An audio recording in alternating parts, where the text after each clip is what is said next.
Hi friends, welcome back to my YouTube channel. ഞാനിന്നിവിടെ പറയാൻ പോകുന്ന കഥ എന്ന് വെച്ചാൽ ഒരു അടിപൊളി റൊമാൻറ്റിക് മൂവിയാണ്. തീർച്ചയായും കണ്ടു നിൽക്കുന്ന എല്ലാവർക്കും ഇഷ്ടപ്പെടാൻ സാധ്യതയുള്ള ഒരു മൂവിയാണ്. നല്ല അടിപൊളി ട്വിസ്റ്റ് നിറഞ്ഞൊരു കഥയാണിത്. ഈ കഥയുടെ പേരാണ് ലവ് ഇൻ ദി കിച്ചൺ. തീർച്ചയായും എല്ലാവർക്കും ഇഷ്ടപ്പെടാൻ സാധ്യതയുള്ള ഒരു മൂവിയാണ്. എങ്കിൽ നമുക്ക് മൂവിയിലേക്ക് കടക്കാം.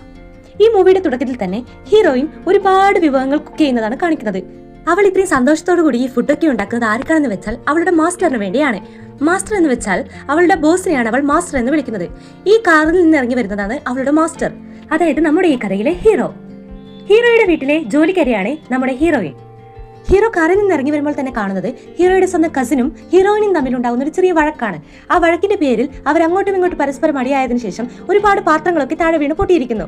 പക്ഷേ ഹീറോയെ കണ്ടപ്പാട് തന്നെ കസിനായിരിക്കുന്ന പെൺകുട്ടി ഹീറോയെ നോക്കി വെറുതെ കരയാൻ തുടങ്ങുന്നു. ഇവൾ എന്നെ അടിച്ചു, ഇവൾ എന്നെ വെറുതെ ഷൗട്ട് ചെയ്തു, ഇവൾ പാത്രങ്ങളൊക്കെ പൊട്ടിച്ചു എന്നൊക്കെ പറഞ്ഞ് ഹീറോയുടെ മുഖത്ത് നോക്കി കരയാൻ തുടങ്ങി. ഇത് കേട്ട ഹീറോയുടെ കൈയും വലിച്ചുകൊണ്ട് മറ്റൊരു സ്ഥലത്തേക്ക് അവളെ കൂട്ടിക്കൊണ്ടുപോയി. ഹീറോയിൻ അവിടെ എത്തിയപ്പോൾ വിചാരിച്ചു, ഇത്രയ്ക്ക് ചെയ്തതിന് അവൻ എന്നോട് നല്ലോണം ഷൗട്ട് ചെയ്യായിരിക്കും, എന്നെ ചിലപ്പോൾ ഇന്ന് തന്നെ ഇവിടെ നിന്ന് പറഞ്ഞു വിടുമെന്നൊക്കെ കരുതി. എങ്കിൽ ഹീറോ ചെയ്തത് എന്താണെന്ന് വെച്ചാൽ അവളുടെ അടുത്തേക്ക് ചേർന്ന് നിന്ന് അവളോട് പറയുന്നു, എനിക്ക് നല്ല വിശപ്പുണ്ട്, എനിക്ക് എന്തെങ്കിലും ഇപ്പോൾ തന്നെ കഴിക്കാൻ വേണം, അങ്ങനെ എനിക്ക് നീ കഴിക്കാനൊന്നും തന്നില്ലെങ്കിൽ ഞാൻ നിന്നെ തന്നെ കടിച്ച് കഴിക്കുമെന്ന് പറഞ്ഞ് അവളുടെ കയ്യിലേക്ക് പതിയെ കടിക്കുന്നു. അത് കണ്ട് അവൾ ആകെ അമ്പരന്ന് നിന്ന് അവനെ നോക്കുന്നു. അപ്പോൾ അവൻ ഒന്നും കൂടി അവളുടെ അടുത്തേക്ക് ചാഞ്ഞു നിന്ന് പറയുന്നു, എന്താ നീ പേടിച്ചു പോയോ? ഞാൻ ശരിക്കും പറഞ്ഞതാ, എനിക്ക് നന്നായി വിശക്കുന്നുണ്ട്, എനിക്ക് എന്തെങ്കിലും ഒന്നും ഇപ്പോൾ കഴിക്കാൻ കിട്ടണം. ഫ്രണ്ട്സ്, അടുത്ത പാട്ടുമായി പെട്ടെന്ന് വരികയായിരിക്കും. എല്ലാവരും ഒന്ന് ലൈക്ക് ചെയ്യണേ, കൂട്ടത്തിലെ സബ്സ്ക്രൈബും കൂടി ഒന്ന് ചെയ്യണേ.